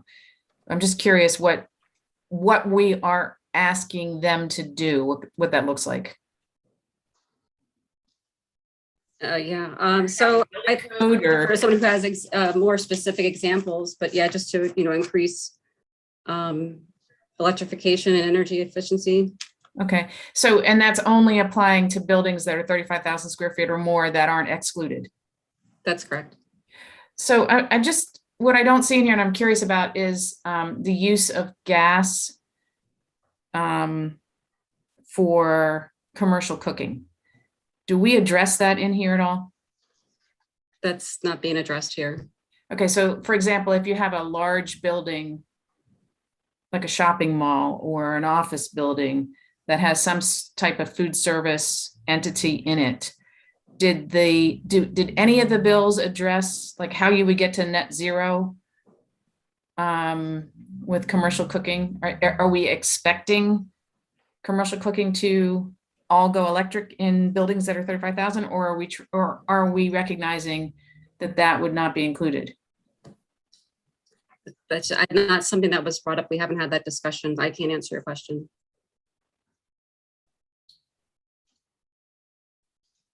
Okay, that seems like it might be an outstanding item. That's it for me, Mr. Chair. And I apologize. So your question was, are we currently in this bill, we are not precluding people from cooking in these buildings? And we're not, and you're saying, so are you asking about new construction? Is that? No, I'm saying that when they develop regulations to get a 35,000 square foot building to net zero, I don't know how they would do that without eliminating gas appliances from food service entities that might be in the building. Like if you have an office building that has a restaurant, or you have a shopping mall that has, some food court, it sounds like we are saying that any food service operations would have to go electric. I'm not sure that's the intent. So I was just asking that question. Hey, Kristen, real quick, isn't cooking gas excluded? Or am I just making that up? I thought I remember that. I don't know. I mean, I don't remember that discussion, so I can look at while the committee's discussing. The restaurant association put an amendment on. If I understand, Courtney, what you're trying to say, right? If I go to the Westfield Mall here in Annapolis and then I want to go to one of the restaurants in there, can that restaurant then cook with gas? Well, I mean, I think that's the question, but the way I think it plays out is if the landlord is required to get to net zero, then the landlord would be most likely requiring restaurant tenants to not use gas, right? And is that what we're trying to do? I mean, in other words, should that be considered in this bill? And maybe Johnny, you got your hand up. You're a restaurant guy. You might have some input on that. Oh, thanks. Yeah, I was going to mention that in New York has exempted commercial kitchens from their building emissions law from 2021. And that was my question, was going to be, would a restaurant in a mall be covered? And to me, I would certainly expect that they would. Yeah, the only thing I would just say is just that the regulations can further exempt buildings, taking into account the particular needs. So they can also include them. Yeah. Yeah. The bill as it came over also, and with the amendment, would say the regulations may consider the need of the owners of covered buildings who aren't responsible for the modification of fixtures or equipment of commercial tenants. Certainly the restaurants would be there. Don't have access to or control over building energy systems that are used or controlled by commercial tenants, or own buildings occupied by commercial tenants who are responsible for all maintenance and repairs to the buildings. So there is some flexibility within there. But of course, I'm not a restaurateur, and that might be something to take up, frankly, on the floor. So. All right, Chris, go ahead. Right. So, I mean, I'm looking at the follow-up on this thing with New York City that is famous for pizza. The only way to cook a pizza is with wood-fired ovens or gas-fired ovens. I can't imagine the kind of BTU performance you'd have to get out of an electric. In fact, I was taking, maybe you can find one, but yeah, it actually raises a larger question, which is, these restaurants, almost all of them, I can't imagine an electric version of a gas cooktop. And that's now, and it's like 10 years from now. Like there's a reason why you're using gas. It's hot, it comes on fast, it stays hot. You can adjust the temperature, right? So not only is Delegate Watson talking about something today, but as we're overall policy making here, I mean, there's always going to be places for natural gas that are better than electric. I mean, of course, we could say having gas heat is a better way to go about it because it's cheaper, more available, and et cetera. But anyway, the point I'm making on the restaurant businesses, I don't think there's any viable alternative to gas. Thank you. That's all.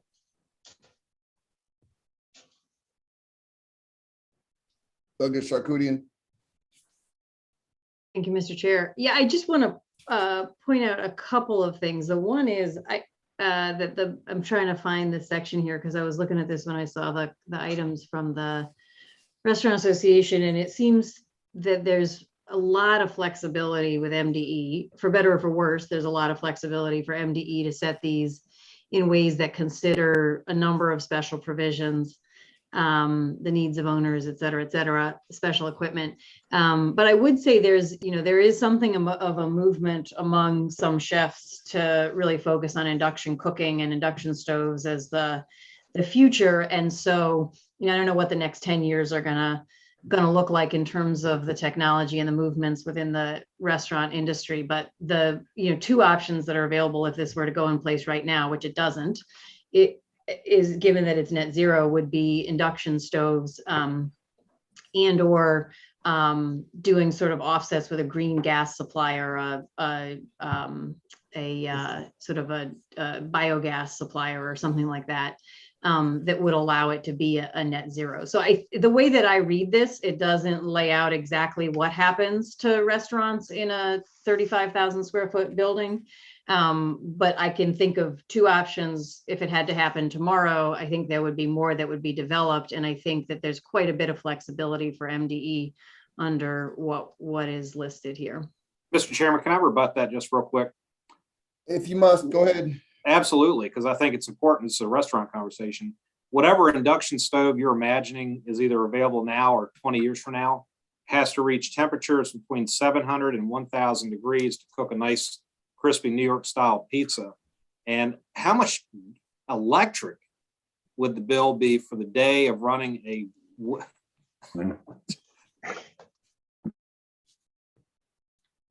Oh, all right. That was odd. Okay, Doug Charkoudian, is your hand staying up? Thank you.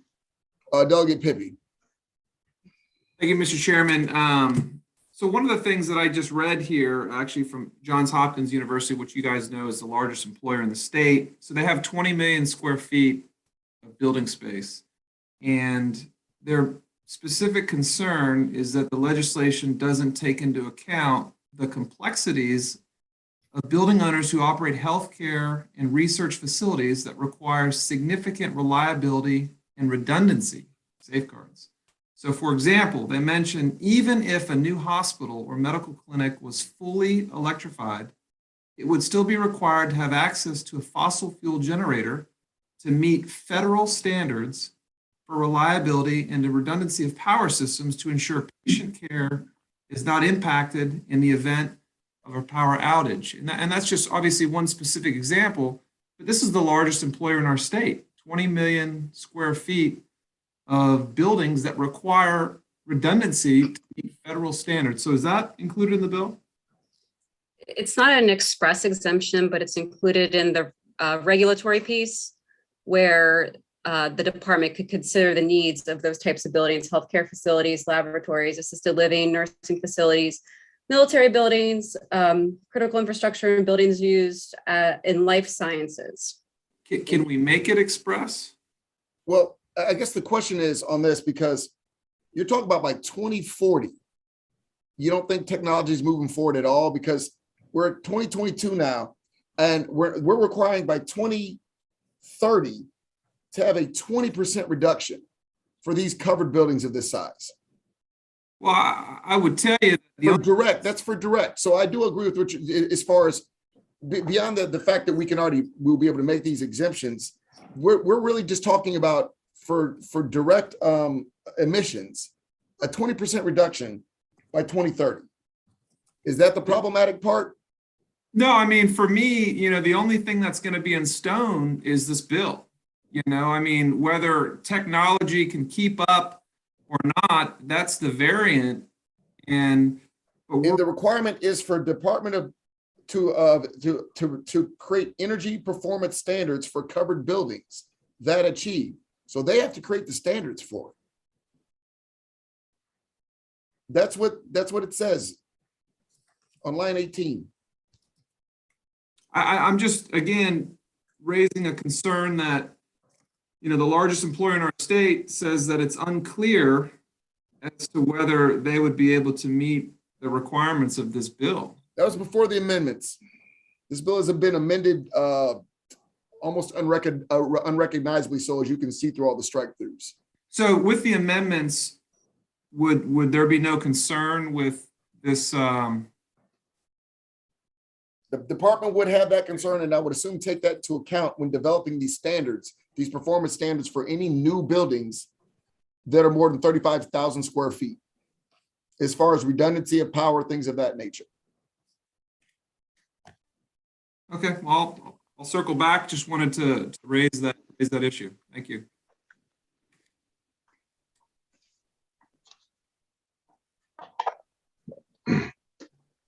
And please keep going, Kristen. We haven't even covered this, the categories, have we? Of special categories? We have a few more pages to go. I'm just before we continue to talk about buildings, let's finish this up before we go back to any more questions, if you don't mind. Okay, so you want me to roll through? No, just keep going. No, keep going as you were. Okay, building, and so page 67, that establishes the Building Energy Transition Implementation Task Force, has a number of stakeholders as members of this task force. And they have a study requirement. It must report to the governor and General Assembly by December 1st, 2023. What others? There's the Building Codes Administration. So on page 70, we're on uncodified language.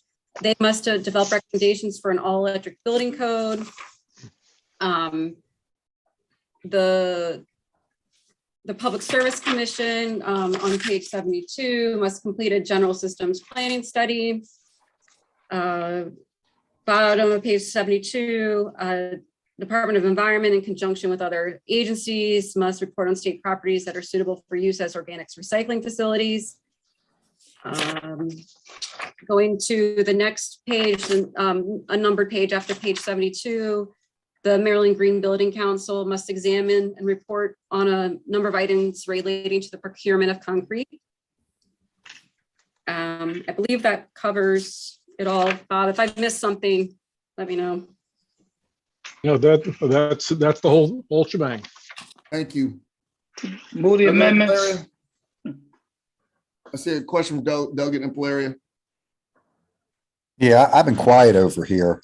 So thank you. We're going to have these zero emission cars and buses and these zero emission buildings. Is there any way that we're calculating how much emissions being created to create the electricity that's going to run this? Because obviously you're not running all this stuff unless you're not burning some type of fossil fuel or getting that fossil fuel from another state. So is there a calculation to tell you, because even if my building is using zero emissions, the electricity that's coming in is creating emissions. Do we know what that is?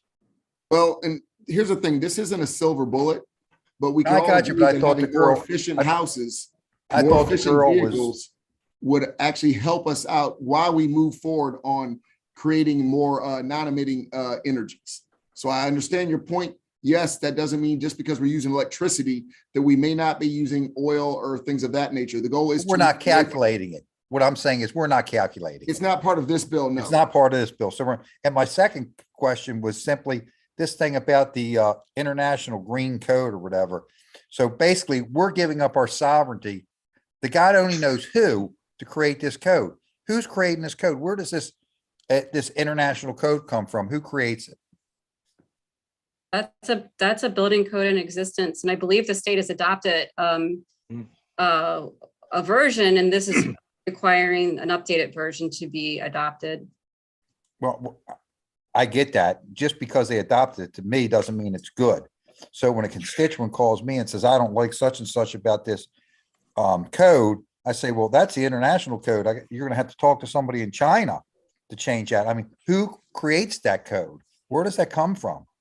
I mean, we're supposed to be representing our public. And if we're using that, then we're not representing our public on anything that's in it anymore. Hook, line, and sinker, boom, we're in. Who creates that code? Where's it come from? I would have to look that up for you, but it is intended to be, I'm just looking it up right now. And it's something that, as you heard her say, we're already using, we've already adopted. This is just making sure we adopt the updates as well. Well, it's getting worse and we have no say in it. Well, I guess worse would be a subjective. No, it would be the right subjective. What would be, thank you. All right. Yeah, all I know, there's a council that creates these codes, but. And we really don't know where that council is. It could be in other countries because it's called the International Code. So we don't know. You don't have an answer, but thank you for taking the time and at least trying. All right. Delegate Fisher. Thank you. Kristen, you mentioned the All Electric Building Commission. Is that like an additional commission? I'm not sure.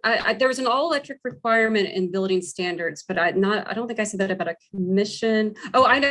Is it the, was it something I just recently said? Yeah, it was like right towards the end. Yeah. Okay. So that's the Building Codes Administration. This is on page 70. Okay. And they are required to develop recommendations for an all electric building code. Building code. Okay, so and obviously this is presumably for the bureaucrats because clearly this is a bill that's turning over enormous power to bureaucrats, but I was reading about a big building in New York City, since they have adopted something similar to this, and they have offices on most of the floors, but on several floors they have trading offices where there is intense trading for stocks and so forth. So therefore, there's an enormous amount of electricity, and so how does the bill? And by the way, the building put in a natural gas backup power facility for them because they required that. The New York Stock Exchange and others required that. I mean, how do we accommodate folks for the vast amounts of backup power that they might need, depending on the industry that they're in, or even just an office? It may not even be an industry, it may just be a unique kind of office, like massive servers in an office building that's 35,000 square feet or 50,000 square feet. Are you asking about the generator? Are you asking about generators, or are you asking about power consumption? Because you spoke. I guess what I'm asking is the reality is you need massive backup power. You need massive amounts of power for those facilities. Then you need massive reliability, and and electric is not reliable enough. Even in today's standards, there is backup power built within these facilities, and I'm just curious if the bill is in somehow accommodating that reality. Yes, it does. It focuses on battery storage as well, knowing that without gas generators, we would need large scale modular battery storage facilities within these buildings, as well as outside of these in small neighborhoods. So yes, that is part of the issue, because you have discussed this with me before, and I understand that's a shortcoming in some individuals' visions. But yes, that's a big part of this plan, is to invest and investigate our large scale and modular battery storage. Currently, do we have any? No, but we haven't. There in other parts of the nation, and we're going to have to start emulating what they're doing. You're correct. Okay. Yeah, because I mean, as far as consumption, we are not. I read that article about the New York building. We do not penalize people for the amount of consumption that they use. I understand that green building that was deemed a great building, and now they're consuming so much. We're not using New York law. Yeah, it's just that Bill Gates spoke to this backup power issue in a TED talk, and he said that with the current battery facilities that we have now, if we put them all together, from little tiny batteries that you'd put inside of a flashlight to the largest batteries inside of Teslas and elsewhere, utility scale, we would only be able to power the planet for about 3 minutes. So I don't know. It seems somewhat unachievable. I know obviously this is a Penske bill, and Penske bills are unachievable, but I was just curious if there was any backup to that, but thank you. Just one little piece is that there is a portion of it that says they must include appropriate exemptions. I'm not, by the way, I do appreciate you finding that. That's important. It's just, it just raises the next question, which is, if you're connected, then you get those exemptions. And so you got to be big enough, powerful enough, and rich enough to get the connections. You get to ride the private plane, but everybody else, the deplorables have to take, the train that's electric. And that's my concern about these types of bills. But thank you, Kristen. I appreciate your explanation has been helpful. It has. Thank you, Mark, as always. And Delegate Howard. Yeah, just real quick, Kristen, if we could get who's on that board for this green commission, the Maryland Green Building Council? No, the International Green Code. That's what it was. Oh, the international. Yeah, I want to know who's on that board. Where are they coming from? How are they elected? How do they update that code? Are we subject to that code? We've heard we are in the bill. We heard, well, we kind of adopted a version of it. We're not going to soft, and I'm not yelling at you. I just don't want to soft. We're not soft shoeing this. It either is or isn't. And we've seen a lot of foreign influence in this country. And if we're going to be subject to this code, that is direct foreign influence. And I want to know who's on that board, how they amend and update this code and the process. I think that's absolutely critical. Yeah, I think I don't have an answer for you right now, but I can look into it. But just a lot of the codes have that in their title, the international whatever type of building code it is. But that's. Well, it's my understanding that this legislation puts us directly subject to some of that, and that was, there was some testimony to that. It seems like so. We already are, sir. We are already following that. Then I think that we'll get we're you your here answer. now. But Chair, with all due respect, we're here now. Yes, so sir. I would definitely want to know what that composition looks like, who these people are, where they come from, how this code is amended, how it's updated, what that process looks like. I'm not sure you'll get all that information, but we'll get you some of it. Okay. Thank you. Delegate Mouts.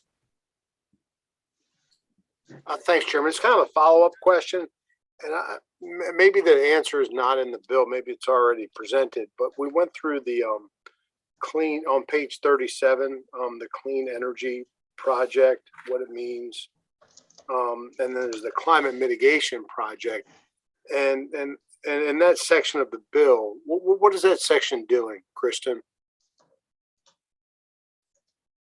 So this was relating maybe to the conservation, the core program. Are you looking at a specific page? Yeah, page 37. Okay, I'm sorry. It's under natural resources article. Yeah, so that's updating an existing, the existing Chesapeake Conservation Corps program. And this would expand the scope of that program to engage youth and young adults into clean energy projects and climate mitigation projects. And how would it engage them? So it's basically a program where they will take on core members, and perhaps they could pay them a stipend. They could receive college credits to do these types of projects, and they engage with, they work in conjunction with certain types of organizations, nonprofits, schools, community associations. Are they getting paid? They can get a stipend. They can get a stipend. It seems, I mean, this won't make sense, but I came to this section, we flipped through, and I was thinking, and how is nuclear power affected by this bill? Or where does it fall in this bill? Nuclear power is included in obviously the way we're going forward in our future designing our non-emitting electricity. If you look through the bill, it's mentioned many times as far as including it as we move forward. We're not being naive to that fact. And getting back to this section is for projects to innovate and try to develop clean energy projects that the department's going to incentivize through stipends. Yeah, it's the Chesapeake Bay Trust oversees this program currently, and yeah. So okay. You answered my question. Thank you. Delegate Charkoudian. Thank you, Mr. Chair. I just want to cool off some of the fear mongering about the International Green Construction Code.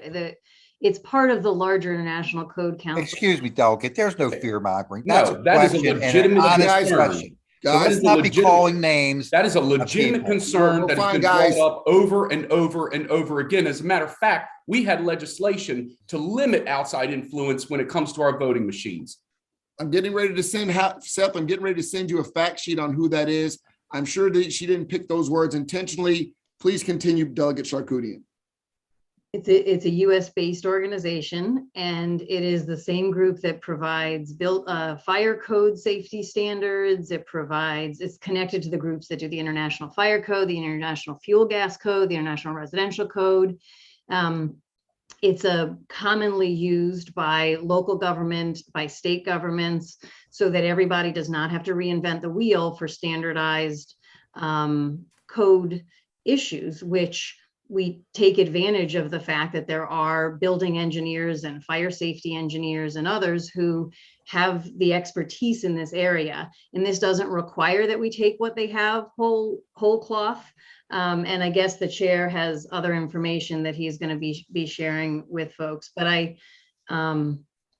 there's a lot of other pieces other than just the green building code that these organizations that we depend on all the time. And I just don't want to sort of create suspicion around this organization, which is a US-based organization and is tied to all these other codes that we regularly adopt in this state. Thank you. Seth, I just sent you the information. If anybody else wants it, I can text it to them as well. I got it, Chair. Thank you. Thank you, sir. Delegate Adams. The bill, Kristen, are we talking about grid resiliency or Bob? Yes. How, if you don't mind me just asking? We took all of 88, which was what was about developing our grid resiliency, and folded it into this one as well, including storage, including solar, including upgrading our transmission line, not transmission lines, distribution lines. Distribution lines. I've got to get that line right. Yep. So yes, it's very focused on that. Thank you, Delegate Arentz. You're muted. You're muted there, young man. And you're. I just welcome Kristen to ECM. Good to have you over here. Where's the bill on waste? What kind of waste, sir? All waste, garbage, trash. You know, this is all part of the footprint. This is all creating some of the things that we're talking about right now. Where's the bill on that? Is it silent, or are there areas where it's being addressed? I don't think the bill is addressing, there was a piece that was addressing methane emissions from landfills, but that's out of the bill. And there is a piece in the bill relating to organic recyclings and having the state agencies report back on state properties that could be available for that. But that's, I think that's the only thing that references. Okay, wouldn't you think it would be paramount though to have something in there? Because we're still going to have waste no matter what this bill does. And that waste is going to be pretty severe based on the amount of electricity we'll be creating and the battery sources and what have you as we go forward. And I think it's suspect that it's like that. I don't understand why that wouldn't be in the bill to address that, because that's going to be something that will be a constant moving forward. This isn't a silver bullet, Steve. I got you. This is focused on greenhouse reduction. Yes, I understand that. Solar panel working group. Correct. And I was going to say, we did address the waste when it comes to our solar panels, as far as how to make sure we properly dispose of them and recycle them.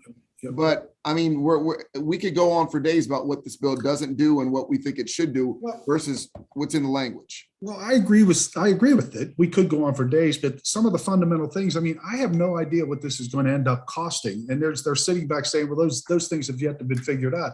And contrary to what we've been told, this is going to raise rates exponentially. It has to, just because we can't produce what we do. And I think those are things that we should be addressing in this bill, and we're not. And I think there ought to be a way to sit back and take a harder look at this and slow down. I just think that it really lends the ratepayers to being hammered, and there's nothing in here saying that's not so. Okay. Isn't it so? Thank you, Steve. Delegate Palaria. Yes. So we have a lot of rules and regulations. Is there enforcement? Is there penalties? What is the enforcement and penalties in this? Gosh. I don't think anything new is added. No, sir. So there's enforcement, there's penalties. So if, somebody decides they buy this building, they didn't know it was part of this, they put in, a gas furnace or a propane furnace, next thing you know, are they going to be a criminal? What happens to them? Whatever is available currently under, local building code enforcement. This bill doesn't change that. It doesn't touch on that. I would think local building codes don't deal with this. So, all right. The statewide standards do have an alternative compliance fee that can be charged. Okay, so the alternative compliance fee is a fine or a penalty. Is what it really is. So it's not just a fee; it's a fine or a penalty. Isn't that so? Isn't that so? Yes. Thank you, sir. I think, I've asked a few questions that's hard to get answers to. So thank you. Thank you, sir. And yes, welcome to our committee, Chris. Delegate Watson. Yes, thank you, Mr. Chair. I just want to go back to page 36 and talk a little bit about or ask about the exemptions. So if you have this 35,000 square foot building, we are not including public or non-public schools. Is that correct? That's correct. And the rationale for that was what? That's the bill that the Senate came over, and it wasn't really discussed over here. Okay. We are excluding manufacturing buildings and agricultural buildings, correct? Correct. What about laboratories? So they don't have an express exemption in the bill, but that comes up later. The department has the flexibility in adopting regulations. They can take into account certain types of buildings. And then there's a list of buildings to illustrate what that could be, and laboratories are on that list. How about hospitals? Yeah, so Healthcare facilities. Nursing, assisted living, buildings used in life sciences. Are you reading from a particular page? I'm not reading, I'm remembering, but I'm looking for it right now. I think Page we're at 63. 63. Starting at line 10 on page 63. So lines actually 19 is where, or 20 is where that list of buildings. Okay, so healthcare facilities, laboratories, assisted living, nursing facilities, military buildings, critical infrastructure, and buildings used in life sciences. Correct. So hospitals would be covered there. What about crematoriums? So that's not listed here, but again, this list is not exhaustive. It does say that the department may consider the unique needs of particular building or occupancy types. So and then it just has this including language, which is meant to illustrate buildings, but it's not meant to limit the types of buildings that the department could make these considerations for. Yeah, I mean, I understand why we're giving them leeway. It's hard to know what they will eventually come up with, but I guess at the time when that happens, we can always go back if we feel it's not where we want it to be. It's just kind of giving them a lot of room. That's all, Mr. Chair. Thanks. Thank you. Doug and Mouts. Yeah, Chairman. Is it, well, this restaurant issue is a big deal that we're talking about. And I don't know how this bill could be conceived as not applying to these businesses that are operating. And there's a New York law or an exemption in New York. And it's just, I don't know, I'd like to be able to put together an amendment to try to address that issue. I would ask if you do that you, again, we have an opportunity, as we discussed earlier, as I told Chris, about a floor amendment. So since we're secondary, I would ask if you put that amendment together to reach out to Chairman Barbe for that amendment. I can do that. I just was thinking, when we just got ENT just voted the bill, and Erica has done a great job, but still, I know, would there be any harm in just waiting until Monday to as you well know, with the presentment date coming up, sir, there would be great harm. There would be great harm. Yes, sir. So we're going to vote it, and they're going to move it forward. And then we'll have a chance on the floor, as they spoke in ENT, to take friendly amendments and argue other amendments as well. Even if I pull the fire alarm in this office, I got a sprinkler. Thank you, Johnny. Delegate Howard. So NSA is one of the largest employers in Anne Arundel County. They're a civilian military complex. Are they in the bill, out of the bill, in the calculations, out of the calculations?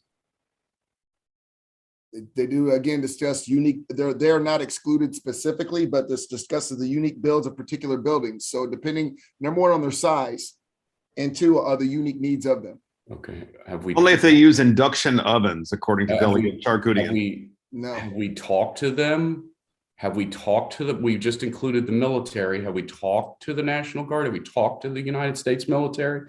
Have they weighed in on this? I mean, I know we're giving MDE flexibility, but I'm just wondering, you know, have we started a conversation with them about this? Because there's a lot of ancillary things that it's not just about the NSA complex, right? So there might be a data cloud storage facility somewhere. There's a lot of ancillary things that are out there that, you know, and some of these cloud storage facilities are, you know, 1 million square feet. So I just want to make sure if we're going to move this massive policy change that we've sort of covered all of our bases.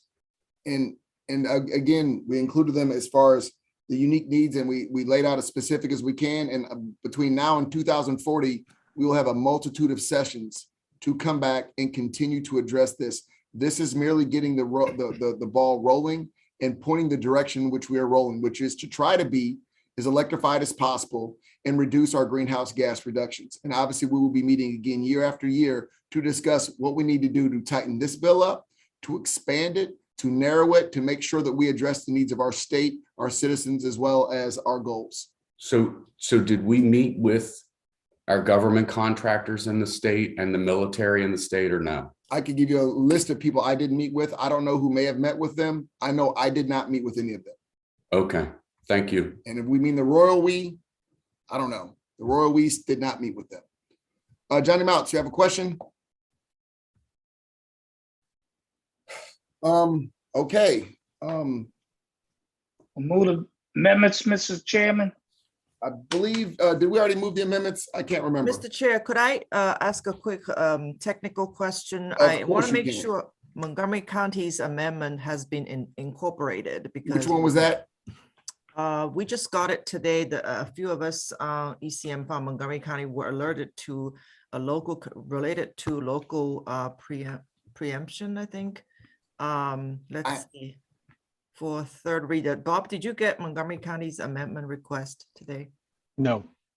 Okay, I am surprised that they didn't send it to you. So if I may just email it to you, you can take it. It's not going to be voted on here, as I said, with the other amendments. And obviously Kumar, Delegate Barve is from Montgomery County. So when you guys are trying to get local preemption, I'm pretty sure That there was actually an amendment to strike that. that's very correct.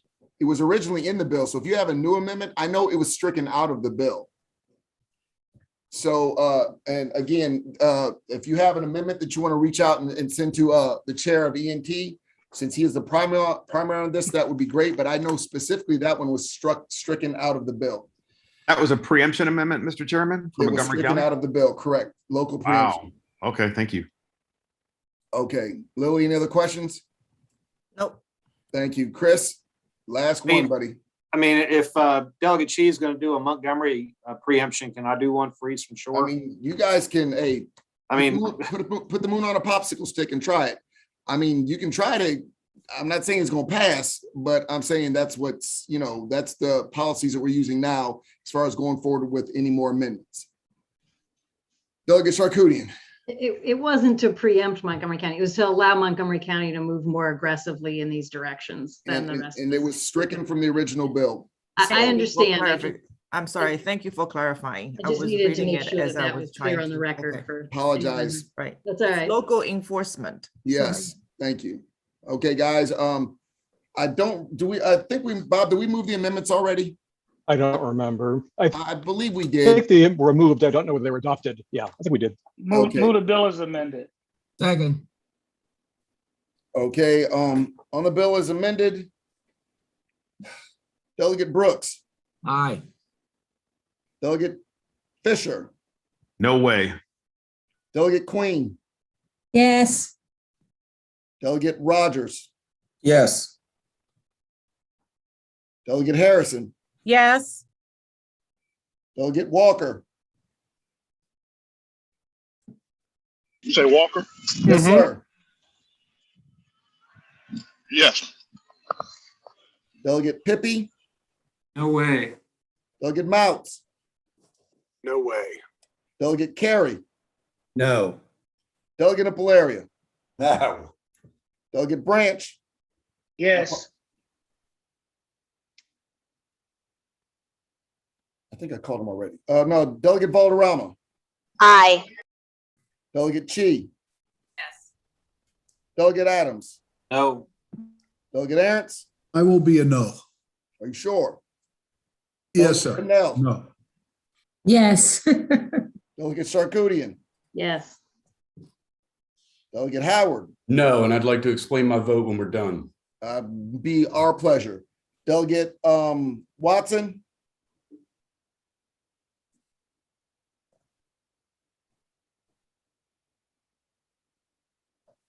Sorry, I was on mute. I said yes. okay.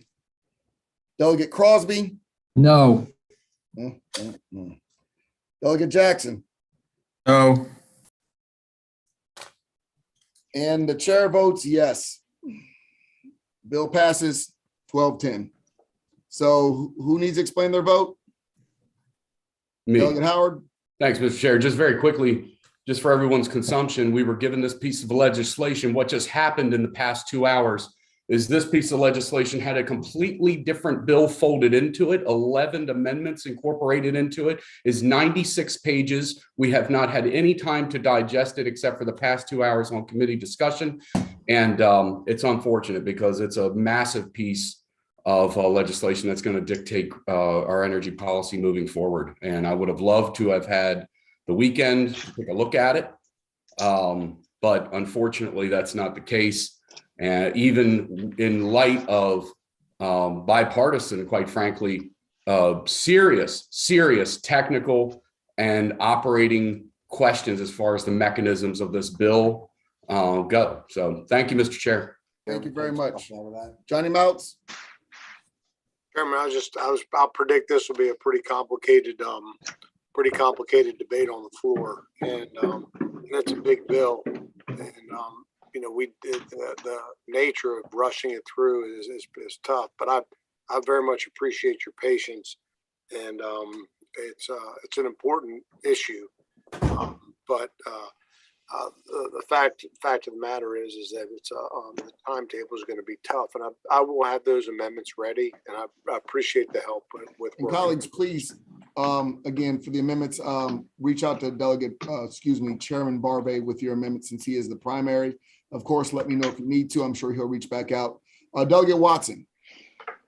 To explain my vote, I would just say that we have been discussing these issues for well over 2 years, come very close to passing something that would really move the needle. And we have time to make changes if necessary, if we find unintended consequences or tweaks we have to make, which I'm sure that we will. But the bottom line is this, I believe, needs to be moved forward, and that's why I voted for it. Thank you. Delegate Pippy?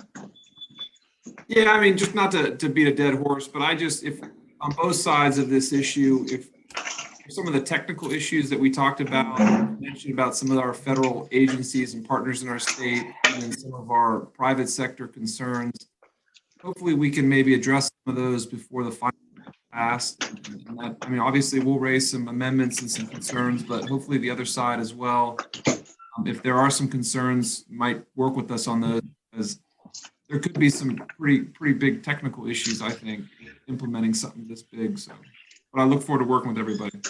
Thank you, colleagues. Thank you for your patience and time on this matter and your attentiveness.